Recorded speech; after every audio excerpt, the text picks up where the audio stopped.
Have you ever wondered why every powerful nation in history, no matter how wealthy, advanced, or disciplined, eventually falls into the exact same financial trap? It is almost as if there is an invisible mechanism operating beneath the surface, guiding governments step by step into a cycle they believe they control, but never truly escape. This is the uncomfortable truth about global finance. What looks like growth is often dependency. What feels like stability is actually fragile leverage. And what leaders describe as economic strategy is, in reality, the early stages of a system designed to extract more than it gives. When you look closely at the patterns behind collapsing empires and struggling economies, you start to notice the same sequence repeating itself. A nation expands, prospers, strengthens its currency, and gains international influence. But with influence comes borrowing, with borrowing comes obligation, and with obligation comes the first subtle shift of power. Debt stops being a tool and begins to operate as a chain. Quiet at first, almost invisible, until one day it becomes the central force directing national priorities. Governments convince themselves that this cycle is normal, that it is manageable, that it is simply how modern economies work. But history shows something very different. Every nation that steps onto this path eventually discovers that the system has rules, and none of them were written for the debtor's benefit. The trap does not begin with crisis. It begins with confidence. It begins when leaders believe their economic strength protects them from consequences. It begins when citizens feel secure because money still circulates, banks still function, and markets still rise. Yet beneath that comfort, another process starts tightening. Interest accumulates. Obligations expand. Policies shift to protect creditors instead of citizens. And before anyone realizes what is happening, the trap has already formed around them. And here is where you come in. Understanding this hidden mechanism is not just important, it is essential, because without recognizing how this cycle starts, it becomes impossible to see where it leads.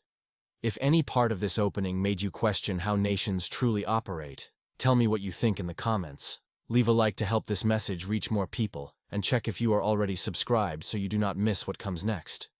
What you are about to learn might change the way you see the entire global system, and we are just getting started as the deeper layers of this trap begin to reveal themselves. Long before modern economies existed, powerful empires had already discovered that controlling money was far more effective than controlling territory. What we call debt today began as a political instrument, a way to bind entire populations to systems they could never opt out of. Early civilizations understood that if you could standardize currency, regulate trade, and dictate the terms of repayment, you could shape society without ever drawing a sword. Ancient rulers saw how easily economic dependence could be disguised as prosperity. They issued loans for irrigation, roads, and military campaigns, convincing their citizens that these debts were temporary, necessary, and manageable. But once interest became a permanent fixture of the system, every project, every expansion, every ambition carried a hidden cost that grew silently in the background. In Mesopotamia, temple authorities lent grain to farmers after poor harvests, expecting repayment with interest. When the farmer failed, his land, his labor, and sometimes even his family were absorbed into the temple's control. In Egypt, the pharaoh's granaries operated in a similar pattern, turning temporary shortages into long-term subservience. Debt became the mechanism through which elites concentrated resources, not by force, but through an economic structure that made default nearly inevitable. Even the mighty Roman Empire perfected the model by using loans to expand influence over newly conquered provinces. Rome offered financial support for infrastructure and trade, and once local leaders accepted those terms, they found themselves locked into obligations that outlasted their independence. What looked like partnership was actually a cycle that deepened Rome's dominance with every passing year. These early systems reveal something crucial about the nature of debt. It was never just a financial arrangement. It was a tool engineered to maintain control, to extract productivity, and to bind societies into predictable patterns of dependence. The empires that mastered this understood that economic leverage could outlast armies, because it created a structure people lived inside every day without noticing how it shaped their decisions. And while these mechanisms were primitive compared to modern institutions, the logic behind them was identical to what drives the global economy now. Every loan carried the seeds of future vulnerability. Every promise of growth embedded subtle obligations, and every nation that embraced the system unknowingly stepped into a framework designed to favor the creditor. What emerged from those ancient patterns would evolve into the financial architecture that still governs the world, and the next stage of this evolution shows how powerful interests refined these tools into something far more sophisticated and far harder to escape. As the ancient world gave way to emerging states and expanding trade networks, debt evolved from a local tool of influence into a structural weapon capable of shaping entire regions. The rise of early financial institutions marked a turning point where borrowing ceased to be an occasional necessity and became a permanent feature of national survival. Medieval merchant banks in Italy, especially in cities like Florence and Venice, created systems that allowed rulers to fund wars, infrastructure, and political ambitions without immediately draining their treasuries. But behind every loan was a shift in power.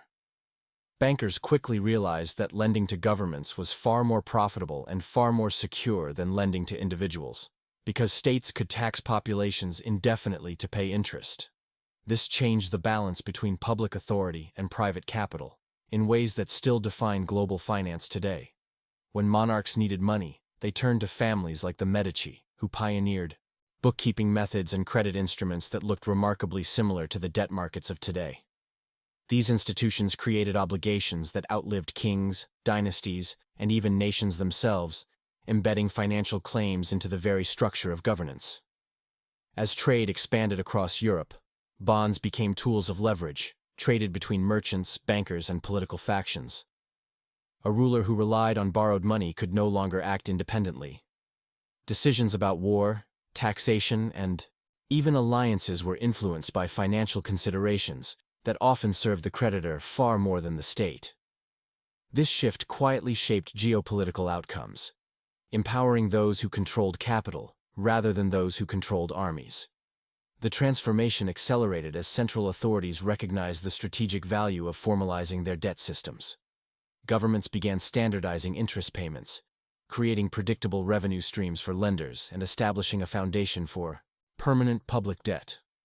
What seemed like a practical solution to short-term needs gradually evolved into a system that required continuous borrowing to sustain itself. Every crisis, every conflict, and every diplomatic challenge reinforced the idea that debt was not a temporary measure, but a structural necessity. Institutions that managed these obligations gained unprecedented influence, becoming intermediaries between states and their own citizens. Their power grew not through coercion, but through the quiet inevitability of financial dependency. By the time emerging nation-states began assembling more sophisticated economic frameworks, the groundwork was already set for a model in which public debt shaped nearly every political decision. These early financial institutions had created a global pattern. Nations could rise, economies could strengthen, and populations could grow, but their trajectory would always remain tied to the obligations they carried.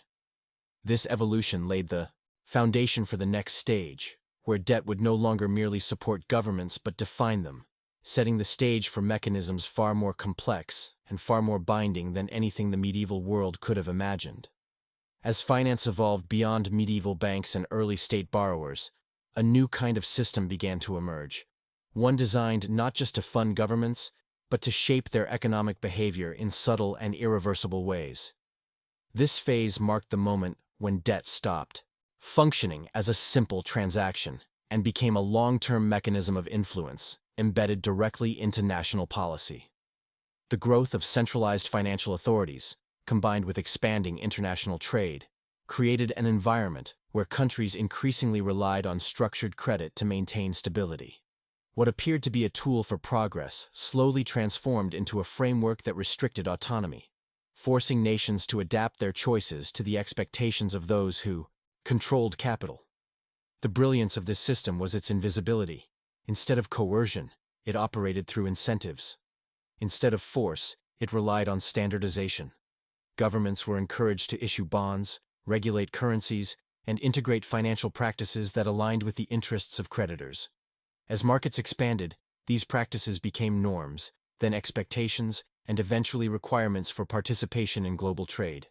Nations that resisted found themselves isolated, unable to access the capital necessary for development, infrastructure, or defense. Participation was voluntary, but the consequences of opting out were severe enough that most states accepted the system without realizing how much control they were surrendering. Dependency formed not through crisis but through routine decisions that appeared beneficial in the short term. The next stage involved the creation of multi-layered financial instruments that disguise long-term obligations under the appearance of opportunity. Loans for development, reconstruction, or modernization came with conditions packaged as technical guidance or fiscal responsibility.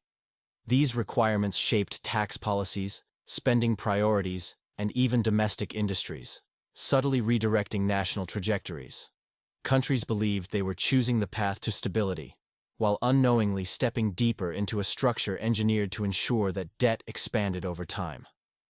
Once obligations reached a certain scale, repayment became mathematically impossible without additional borrowing, and the cycle fed itself. Each solution created the need for a new one, reinforcing a dependency that grew with every fiscal adjustment. What made this system truly powerful was its self-reinforcing nature. Credit rating agencies, international agreements, and institutional frameworks all worked together to define what responsible economic behavior looked like. Nations were judged not by their social well-being or long-term resilience, but by their ability to satisfy creditors. And as these criteria solidified, countries found themselves adapting their policies not for citizens, but for financial markets. The deeper they integrated, the more difficult it became to reverse course. Every choice tied them closer to a structure that felt natural, efficient, and rational, even as it limited their freedom. This was the quiet evolution of a global architecture built to ensure that debt remained permanent, shaping the world in ways most people never notice. If this makes you think about how economic systems guide entire nations without them even realizing it, tell me in the comments what part of this pattern stands out to you the most, so we can keep expanding this discussion together as the next layer of this trap becomes even clearer.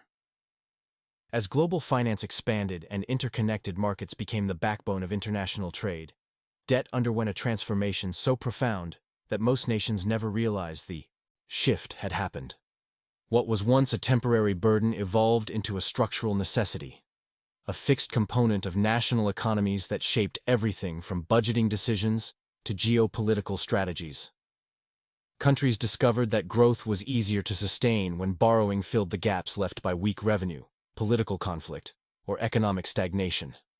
Over time, policymakers stopped treating debt as an emergency tool and instead began viewing it as a permanent feature of modern governance. The idea of eliminating debt disappeared entirely, replaced by the belief that as long as interest payments could be managed, the system could expand indefinitely. This mindset took root precisely because it aligned with the interests of those who designed and benefited from the structure. Financial institutions, bond markets, and central authorities all supported an environment where continuous borrowing was not just permitted, but encouraged. With every new loan, governments strengthened their ties to creditors, ensuring a predictable flow of interest that fed into the global financial machine. Debt became the mechanism through which stability was maintained, liquidity was supplied, and markets were kept functioning. It was no longer a liability in the traditional sense. It became a resource, a form of capital that nations were expected to manage, expand, and roll over without interruption. What looked like a solution for short-term shortfalls gradually became the operating principle of the world economy. The consequences of this shift became more apparent as the system grew. Nations found themselves relying on borrowing not just for emergencies, but for basic functions. Infrastructure, social programs, public services, and even military operations increasingly depended on funds sourced through long-term obligations. Politicians who attempted to reduce debt faced economic slowdowns, voter backlash, or institutional resistance. The system no longer accommodated contraction. It required expansion to survive. The pressure to maintain growth at all costs pushed governments into cycles of borrowing that outpaced revenue, forcing them deeper into a framework where refinancing became the only viable strategy. As this model solidified, it created a new form of global dependency. Nations became interconnected not through alliances or shared values, but through the continuous exchange of debt. A single country's instability could ripple across continents, not because of political contagion, but because of financial exposure embedded within the system. This interdependence strengthened the architecture that kept the cycle alive, making it increasingly difficult for any country to step outside the established norms.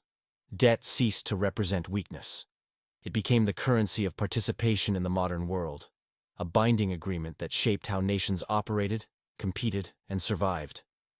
And as this evolution continued, it set the stage for something even more profound: the rise of mechanisms designed specifically to keep governments borrowing indefinitely, turning obligation into a permanent and unavoidable state from which escape quietly disappeared as an option.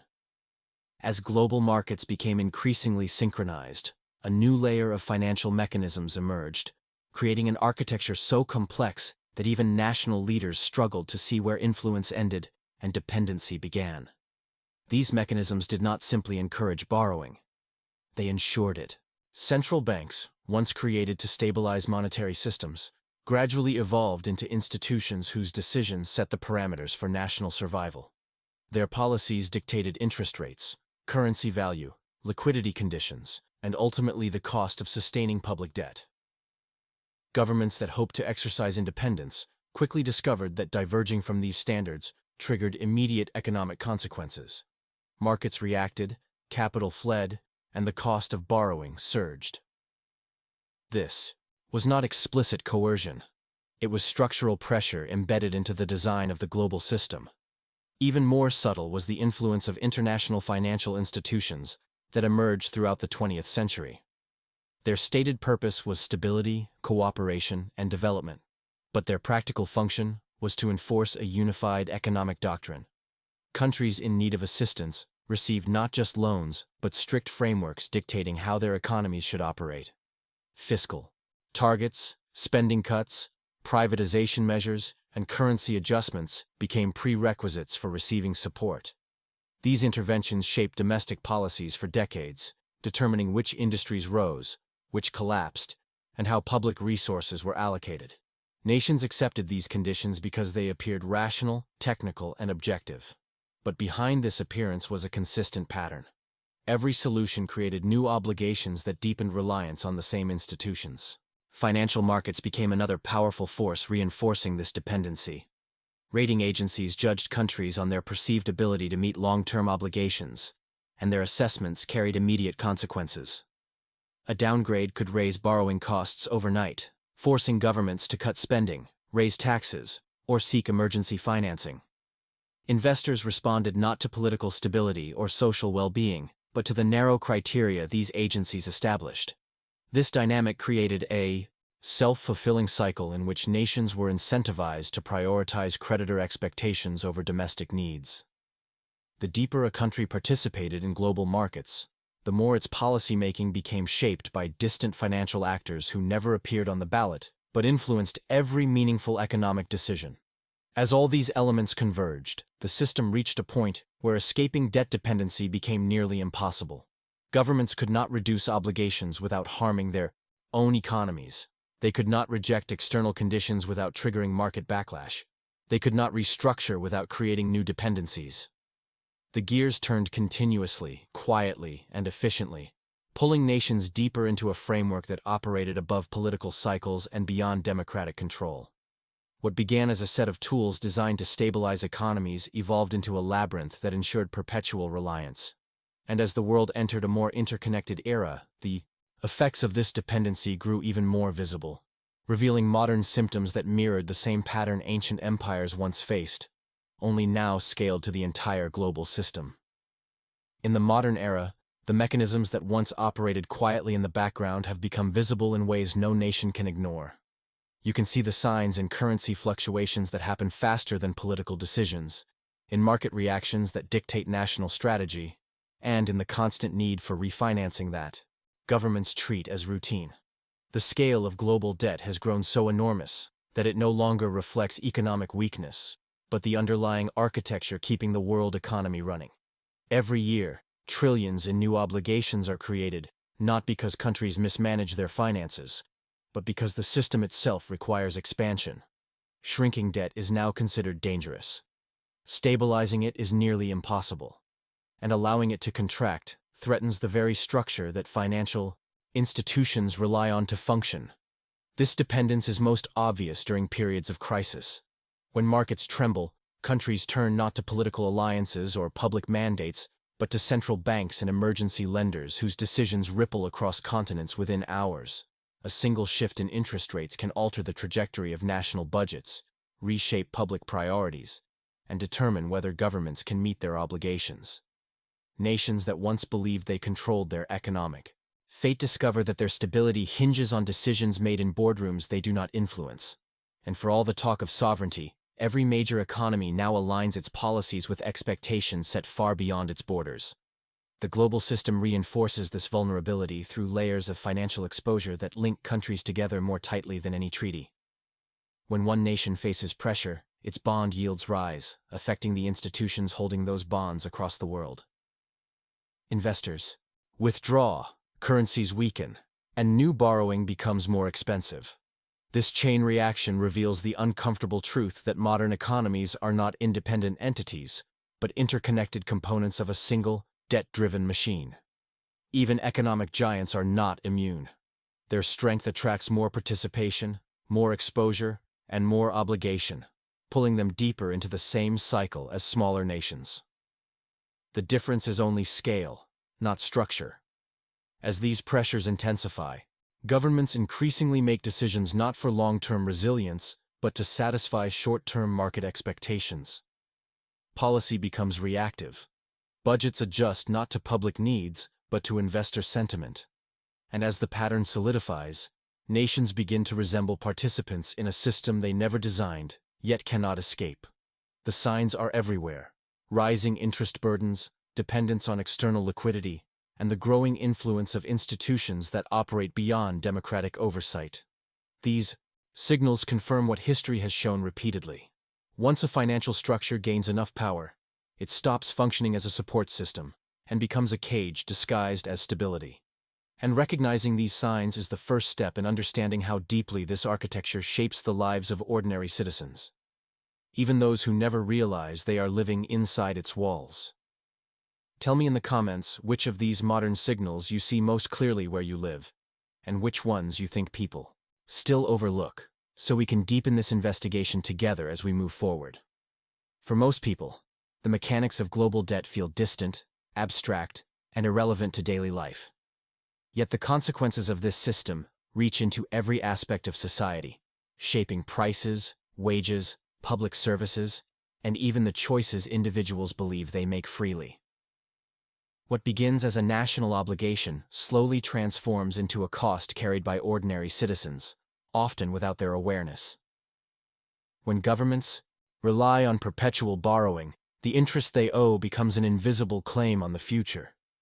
Instead of being absorbed by institutions, these obligations are pushed downward through higher taxes, reduced investment in essential services, and the steady erosion of purchasing power. People feel the strain long before they understand its source, interpreting the pressure as personal failure, rather than the effect of a global system extracting value from every layer of society. One of the most subtle impacts is the way debt influences inflation. As nations expand their obligations, they often rely on monetary adjustments to maintain stability. But these adjustments dilute currency value, making everyday goods more expensive and forcing families to stretch incomes that never seem to keep pace with rising costs. Housing becomes harder to afford, education grows more burdensome, and healthcare consumes a larger share of income. Each of these shifts is presented as a natural market trend, yet they are deeply connected to the structural demands of a system that continually expands its financial base. Citizens adapt because they must, taking on their own forms of debt through mortgages, loans, and credit lines, mirroring the very pattern their governments follow without realizing they are participating in the same cycle. The psychological effects of this pressure reshape behavior across entire populations. People delay major life decisions, reconsider starting families, and become increasingly dependent on financial products designed to fill the gaps left by stagnant wages. Corporations adapt as well, prioritizing cost-cutting and automation to satisfy investor expectations shaped by the broader financial environment. Jobs become less secure, benefits shrink, and long-term stability feels increasingly out of reach. These changes are not random, but reflect the underlying reality that national economies are calibrated to meet the demands of creditors before the needs of citizens. As governments attempt to maintain access to capital markets, social priorities are quietly pushed aside. The most striking consequence is how normalized this burden has become. Entire generations grow up believing that constant financial strain is a natural part of modern life. They internalize the idea that instability is personal, not systemic, and that their struggles reflect individual shortcomings rather than the structure of the economy itself. This normalization ensures that the system continues operating without resistance, as people focus on coping rather than questioning why the pressure exists in the first place. And as this quiet shift continues, it leads directly into the next layer of the trap. A mathematical reality that makes escaping the cycle increasingly improbable, no matter how wealthy or powerful a nation appears to be. When nations reach a certain level of indebtedness, the crisis is no longer political or ideological, it becomes mathematical. The structure of modern finance creates a point at which obligations grow faster than the economy that supports them, trapping countries in a loop from which there is no straightforward exit. This happens because debt compounds continuously, while revenue grows irregularly, influenced by political tensions, demographic shifts, and global volatility. The cost of servicing debt, interest payments alone, eventually consumes a larger portion of national budgets than essential public functions. Once that threshold is crossed, governments are forced to borrow not to invest or stimulate growth, but simply to maintain the minimum level of operation required to keep the system running. This is the moment when the cycle becomes irreversible, and the illusion of control fades. The mathematics behind this trap is deceptively simple. When interest rates rise even slightly, the cost of carrying existing debt increases dramatically. A nation with trillions in obligations cannot adjust quickly enough to absorb the shock. Budget cuts follow, economic activity slows, and tax revenues decline, which pushes the government to borrow even more. This creates a feedback loop in which every attempt to reduce the burden accelerates it instead. Economists may present this as a temporary imbalance, but history shows that once this dynamic takes hold, it persists for decades. Refinancing becomes the only strategy left, and new obligations layer themselves onto old ones, expanding the structure rather than alleviating it. Each new bond issued buys time, not freedom. Complicating the situation further is the global demand for safe assets. Government bonds considered reliable regardless of the issuing nation's internal problems. Investors, pension funds, and financial institutions rely on these bonds to balance their portfolios. This creates constant pressure for governments to maintain issuance, ensuring a never-ending supply of debt instruments for global markets.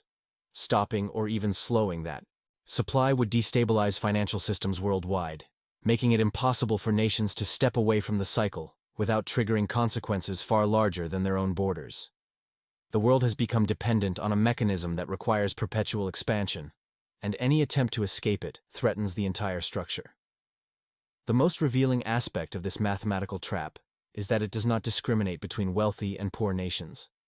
Even the most powerful countries with advanced economies and strong currencies eventually encounter the same constraints. Their advantage lies only in scale, not immunity. Larger economies can carry larger burdens, but the underlying logic remains the same. Once interest obligations surpass sustainable thresholds, the system locks into a pattern where growth must continually outpace debt expansion, a condition that becomes statistically impossible over time. What follows is not collapse in the dramatic sense, but a gradual tightening of options, a narrowing of policy choices, and an increasing dependency on decisions made by the institutions that control liquidity. And as this pattern becomes clearer, it reveals why no nation has ever truly escaped the system once it enters its final stage, setting the stage for the ultimate question of what this means for the future of the global order. After centuries of observing the cycles of debt, financial engineering, and global interdependence, the conclusion is unavoidable. No nation has ever escaped the system once it becomes entrenched. Every empire, every republic, every modern state that entered the architecture of permanent obligations found itself bound by rules written not on paper, but in mathematics, market expectations, and institutional design. Wealthy or poor, large or small, the mechanism operates the same way. Interest compounds, obligations expand, and the capacity to pay falls behind. Attempts to reform or resist are absorbed into the cycle, often strengthening it further. Even nations that appear independent today are operating within constraints dictated by forces they cannot fully control. The lesson for citizens and leaders alike is profound. Understanding the architecture of perpetual debt is not about pessimism. It is about recognizing the forces that shape decisions, influence policy, and dictate the options available to governments. When you realize that these cycles have repeated across centuries and continents, it becomes clear that every financial move, every bond issued, and every policy aimed at stability is part of a larger system designed to maintain continuity for creditors while placing limits on national autonomy. Awareness of this dynamic empowers the public to question narratives, demand transparency, and interpret economic trends with a level of insight that previous generations could not access. And here is where you, as the viewer, come in. If this information has opened your eyes to the reality of global finance, leave a comment below with a phrase like, "This message was for me," or "I'm following this until the end," so we know who is paying attention and thinking critically about these mechanisms. Subscribe to the channel to stay informed, because understanding these cycles is crucial as the world continues to operate within this trap. Leave a like to support this exploration, and notice how every decision, every policy, and every economic shift fits into the structure that has persisted for centuries. The implications reach far beyond government offices. They shape your life, your opportunities, and the future of nations. There is more to uncover, deeper layers of strategy and influence that rarely make headlines. If you want to see how these mechanisms continue to evolve and what patterns you can recognize in real time, there's another video right next to this one that expands on these hidden structures. Click through and continue with me, because understanding the system today gives you perspective on what comes next, ensuring that knowledge, not ignorance, guides your interpretation of the forces shaping our world.